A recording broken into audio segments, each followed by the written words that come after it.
Hello and welcome to a Taylor's Tales podcast. This is Chris's Corner. I'm your host, Chris Taylor, and welcome back to this week's episode. This week's a little bit more relaxed, and you may not be able to see me because of the sun rising in the background.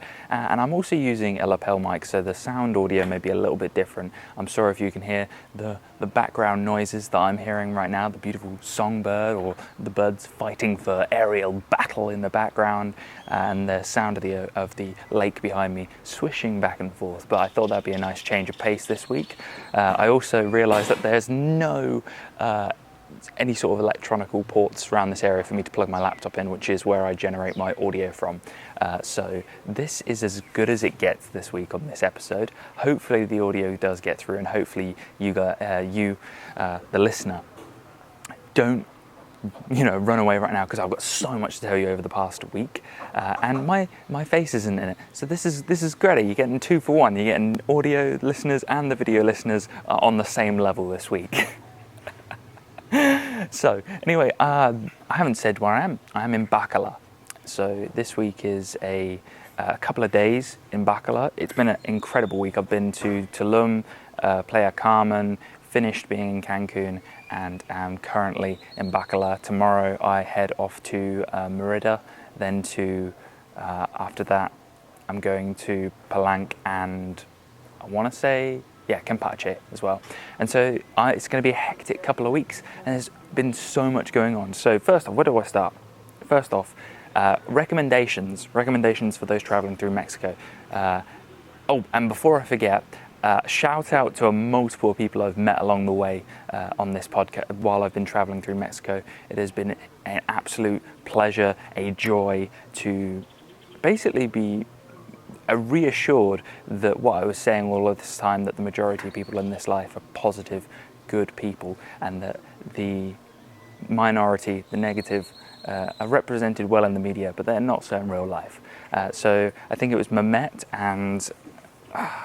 give me 2 seconds to get the other gentleman's name, who I promised I'd give him a shout out, purely because when we did meet, they gave me one of the nicest compliments I've ever had, and one was that I gave one of the gentlemen hope in the future generation, which is probably the best compliment I could ever have. Iran, thank you, mate, as well. So to those two.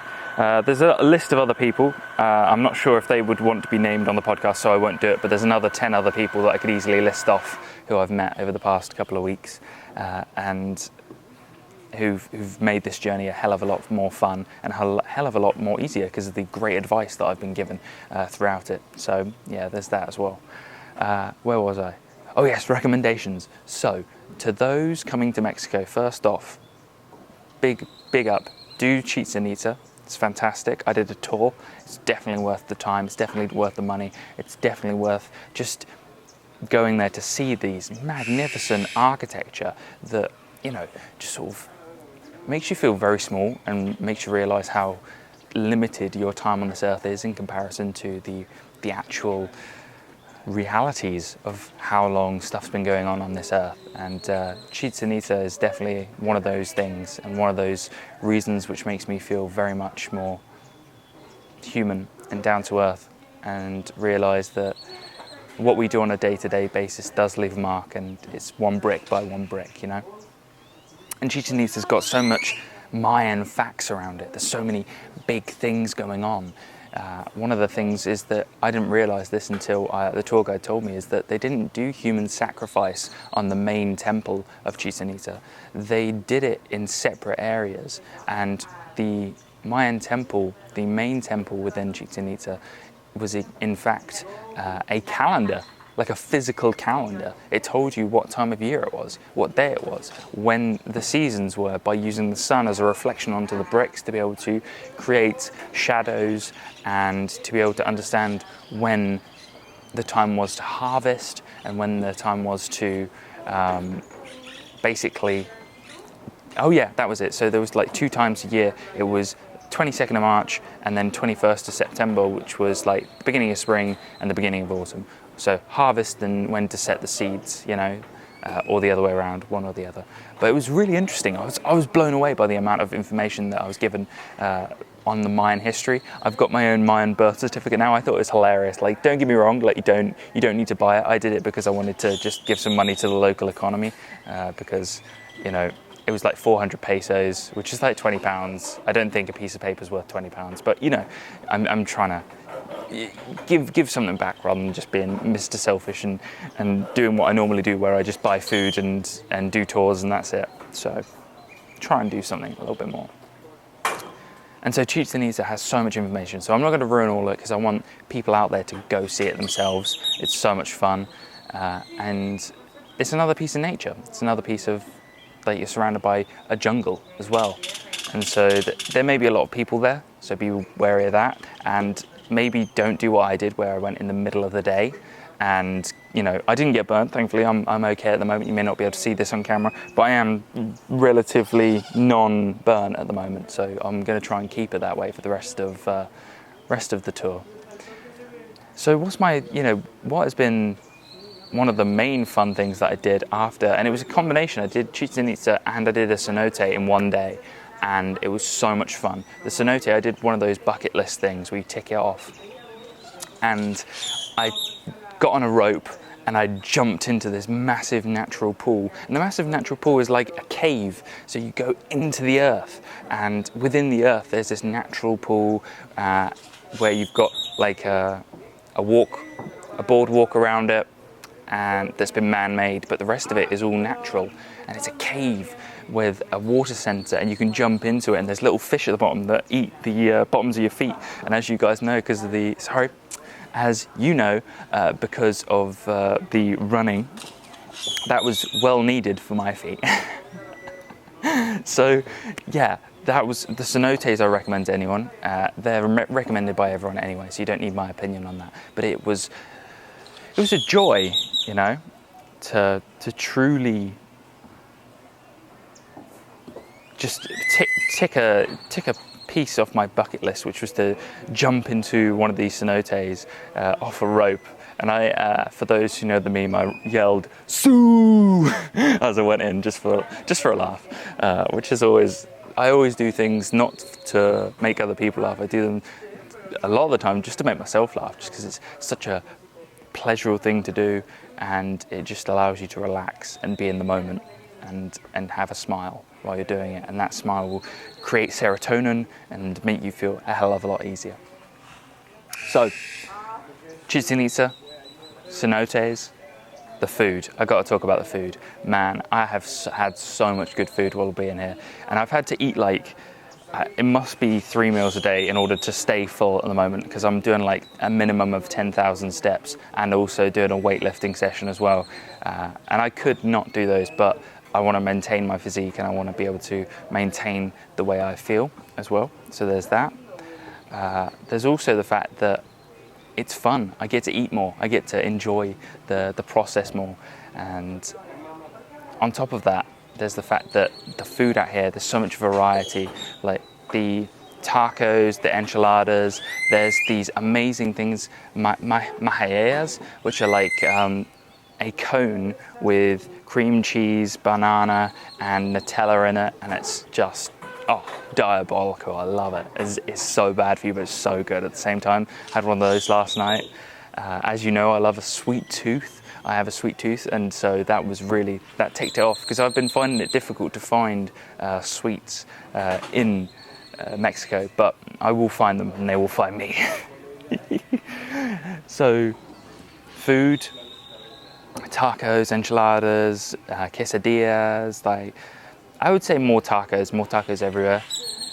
And I love chorizo. Chorizo being used within the tacos is just magnifique. Oh, so good. And from there, I think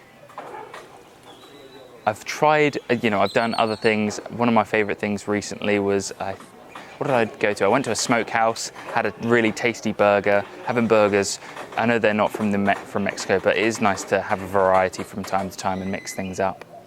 And to truly just get back into the tacos and to mix like what you're eating up, otherwise it becomes stale and you start to resent it. So you have to like really make a variety around it, and otherwise you're going to find yourself not enjoying the food. I definitely recommend just going out, finding the little stalls, finding the little areas, and as I was told by one of the tour guides, find the one that's the busiest and go there, because that means it's good, and that's definitely worth it. So food, Chichen Itza, Cenotes. I think, what else could I recommend while here in Mexico? What did I do recently? Oh yeah, so Playa del Carmen and Tulum. So here's the reality check. They are both touristy areas. So is Cancun. Very touristy areas. So if you're not aware of that, you're aware now. The problem with being in a touristy area is that it is more expensive. And I have realised that down the entire East Coast, you are going to pay a lot more than you are if you are in the more central area of Mexico. And because of that, you may not want to come to this part if you're not into touristy stuff like me. I found loads of different stuff I could do while I was there. I went snorkeling with turtles and saw some sea turtles and these little fish that helped clean the sea turtles, and the second biggest coral reef apparently in the world in comparison to Australia.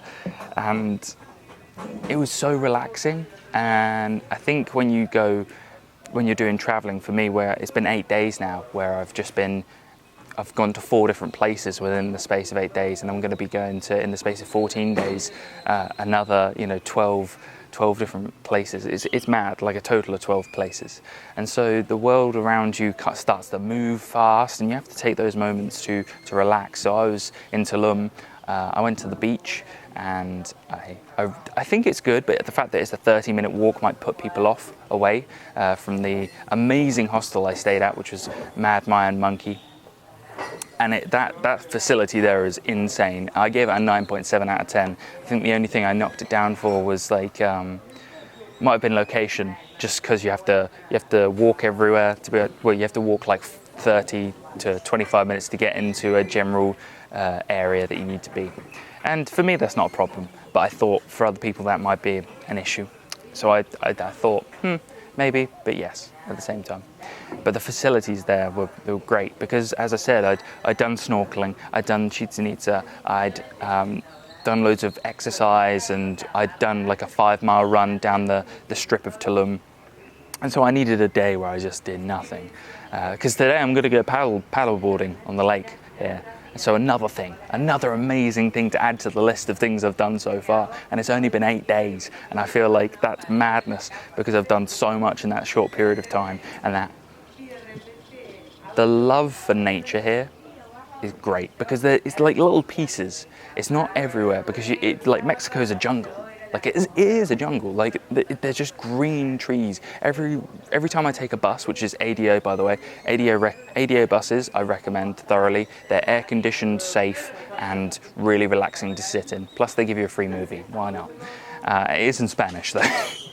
So if you don't speak Spanish, you're gonna learn fast. And I think the best thing about being able to get from place to place in secure, cool areas is the fact that right now it's going to be 30 degrees today. You need those cool downs, you need those quiet places, you need those moments. For instance, yesterday where I just chilled in Tulum and enjoyed the facilities at Mad Monkey, which was a lovely swimming pool, a beautiful bar area, and just a white marble flooring everywhere. Not marble, but white everywhere. So it's just this ability to really be calm and relaxed. I've been doing my writing, so I've been doing my reading, my writing, and I've also been making sure that I keep up with all of my little habits, the ability to read, write. Reading, I'm like 300 pages into American Gods. I'm hooked, I'm in.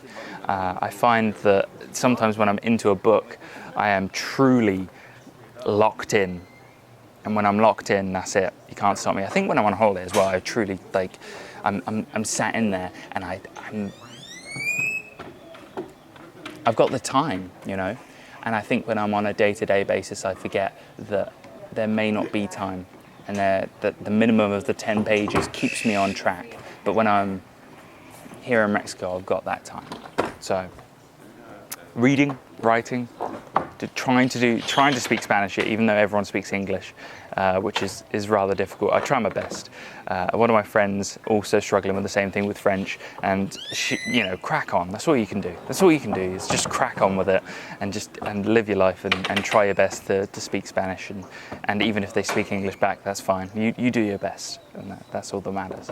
I'm in such a more positive, I don't know if that works, but I'm in such a more positive mood because of all the stuff I've done. When I first arrived, I felt really jet lagged, I felt really tired, really kind of depressed, if I'm honest. And you may have felt that in my previous podcast. I didn't have that energy, that vibe. And now I do. And it's because this is a refresher. This has made me realize that I needed this as a holiday. I didn't need to be doing loads of work in this holiday. I needed to relax. I needed to do stuff I wanted to do, because work will always be there. But these moments right now that you're seeing on camera, like that sun rising, me getting to watch that this morning and enjoying the moment and being in the moment, you're not going to get many of those. And that's not always going to be there. And while everyone wants to say, oh yes, just live with a lovely cocktail, on a beach somewhere, that's not always going to be the case. It's not always going to be the thing you need to do, because this is a refresher. This revitalizes the body, reinitiates the mind, and allows you to go back and do work and understand why you're doing the work. That's the main reason, the why in life. The why. It's important. And as I've said so far, by me ticking off these little things and enjoying it and meeting new people and being in a new world, even while COVID's happening, it makes you realize like how insignificant COVID is in comparison to you living your life and getting back into the stream of things, the stream of life. And so my plan for the next couple of podcasts will be me updating you all on you, the person listening, on how things are going, recommendations, what you can see. I mean, I'm always going to have you a great backdrop behind me. Hopefully next time it won't be so bright that you can't see me, but that's my choice. I chose this because I wanted the backdrop to be better than you guys being able to see me, and that's life. I could have got my, what's funny? I'm going to do this mid podcast. I'm actually going to get this out and see what happens. This may ruin the lighting, but let's have a look. A few moments later. Oh, looks like it's out of battery. That was a fail.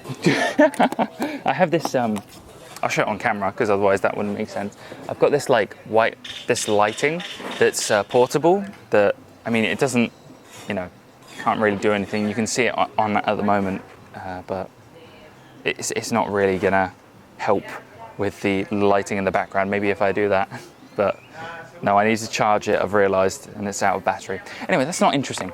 Back to life in general. So updates, I'm going to be doing updates. I'm going to be continuing to do adventures and giving recommendations on them and enjoying my time in Mexico. These podcasts won't be as long as the previous ones. They won't be as researched. They will be on the fly because I am just trying to live, revitalize, and maybe give you guys something a little bit more relaxing, a little bit more relative to travel.